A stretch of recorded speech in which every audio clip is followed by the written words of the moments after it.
Hi, I'm Tony Williamson from Mandolin Central. In October of 1923, the wonderful Crescendo magazine published an article by Lloyd Loar entitled Overtones.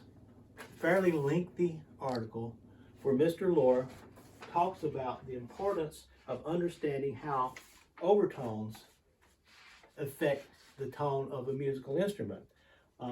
In the fold-out, the Gibson Master Model, he does a very condensed version of the same information entitled A Talk About Tone.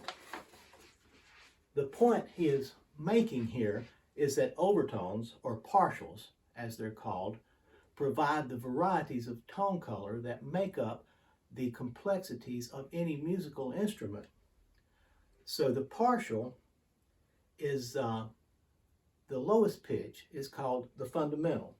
I've chosen a mandola like Mr. Loar did for this experiment because by starting on a lower note, the C note, you get more partials to discover within the range of the human ear.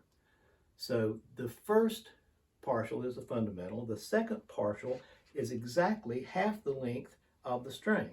The third partial, third the length, and so on.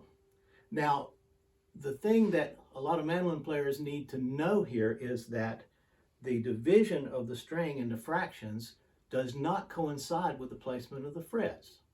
The frets are a tempered scale, whereas the physical scale or pure scale is the division of the notes. So to find these points on the string, we measure very carefully the length of the string. All right, now that's not necessarily the scale length because the bridge is also compensated for the mass of the string.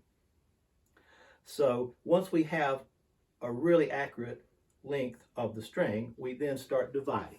So half of that distance we measure and put a little mark on the string. A third of the distance you can measure either from the nut or the bridge and mark a third of the instrument, and then we'll go all the way up to 12 for 12 partials on that one string. Okay, so let's listen to them. So the fundamental,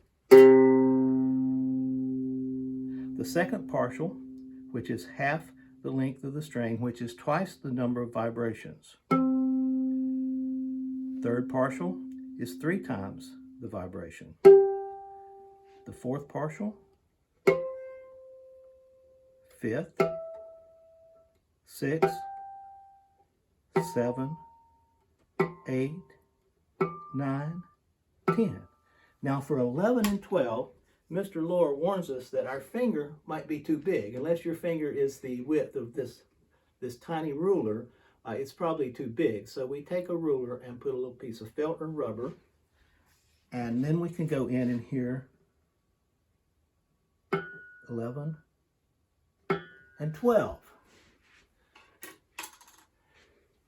If we repeat this experiment on all strings, and if we had a 10 string like Mr. Loar did, we'd have 60 partials that we could hear with the human ear.